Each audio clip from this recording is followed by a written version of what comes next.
So I'm sorry for having it mirrored using the selfie camera, but just got done organizing all these tools, and well, I was going to do today a whole bunch of organizing in the garage. Let's see if I can flip it. I can. I didn't even know I could do that. So as you can see, my garage is an absolute mess. Um, and for you that don't know this, here is the white Prelude that I bought in New York City, and there's a whole story on that, and I will make an updated video on how I got the car. But there is a video on when I bought it. You can see how tired I got the day. It was a long day that day. But this is the one that I drove for almost roughly 85, 90,000 miles for about 3 years I drove it on the road. And it sits now at 317,000 miles. Still runs and drives. I just took it off the road because I didn't want it to get more destroyed from weather. And also I thought it would be only 2 years off the road. And life happened. So, needless to say, here's my toolbox area. I do not represent Cornwell, but I do love their tools. So, yeah. But if Cornwell is watching this, feel free to give me a sponsorship. Needless to say, I have all my tools organized as much as I can. This is probably the most unorganized box in the world. Yeah. Told you, very unorganized. And I have more, actually, believe it or not, these orange ones here are the Cornwell tools.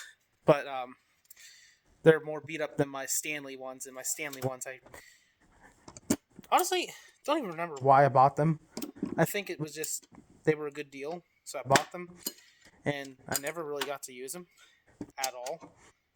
I think I used that one once, but these ones you could tell I really abuse them. Come on, focus in. Yeah, see? Actually, I gotta find the local Cornwall guy, because these do not cut anymore at all. So, and they're lifetime warranty, which is nice, so I don't have to worry about that. It's just, when you don't work at a shop anymore, the guy doesn't really come to you. You have to go to him. So that's kind of where Harbor Freight's a better deal, honestly, for people that work at home. But, as I say, at the place I've been working has pallets, and luckily, I'm free to take them whenever I want, as long as I ask first. And I got a couple of pallets. So, these ones here, these three, I'm going to make shift some type of car, not port, or really just like a giant jack stand, so I don't have to tie up my own jack stands, because that car, I want to disperse the weight a lot better, and I want to use sturdier pallets to jack it up, because it's going to be pretty much all summer until next year, sitting in this parking space again, not moving at all. But that won't be happening for another month, roughly, and these two pallets here, I have no idea what I'm going to be doing with this first one that you see here, but I want to make something out of it. Whether that be like a bike rack or something. But then the other one's really nice too. It only has one bad board. So, yeah, kind of happy about that. And then here's the Subaru, which I was going to clean, but you can at least see. I was going to clean it today and make a video on it today. This won't be happening until now next week, if next week is nice. But you can see all the dirt in the crevice. It is absolutely disgusting in here.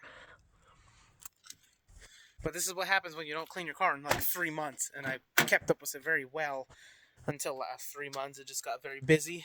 But I'm going to scrub down these seats. Probably not doing a step-by-step, but I'll just make a giant video and then speed it up and probably like run it like 4 times speed. And then if you guys want to watch it, you can. If not, oh well. Doesn't hurt my feelings. But here in the front of the Prelude, as you can see, I kind of have the blanket covering up over there. And yeah, this is kind of sad. I'll admit that's sad. But to my bike, because I want to wash the bike as well. I was going to wash it today, but this thing's getting pretty dirty. Yeah. But I've been riding it. And actually, I need to put more air in the tires because they drop 15 pounds in a month, which is actually not too bad for a bike. Only 2 things happened was in the months of riding it, and I had about probably, give or take, I would say 15 or 16 rides on the bike, and I probably put around close to now, I'd say 75, 80 miles on it. The rear crank I had to tighten up. It did loosen whenever I got to around 50 miles, so I tightened it up, and I haven't had an issue since. And the rear tire, I had to tighten up the quick release so it holds better. But other than that, the bike held up really good. It's actually really strong. The mags work very good. Would not trust them off-roading, but for on the streets, they're pretty good. Definitely if I was going to do heavy off-roading, maybe mild off-roading, I would trust them. Not the tires that are on them, but the mags. But anything that's more strictly for like off-road mountain biking and trying to actually like test your limits, I probably wouldn't trust the mags. They probably would bend really quickly.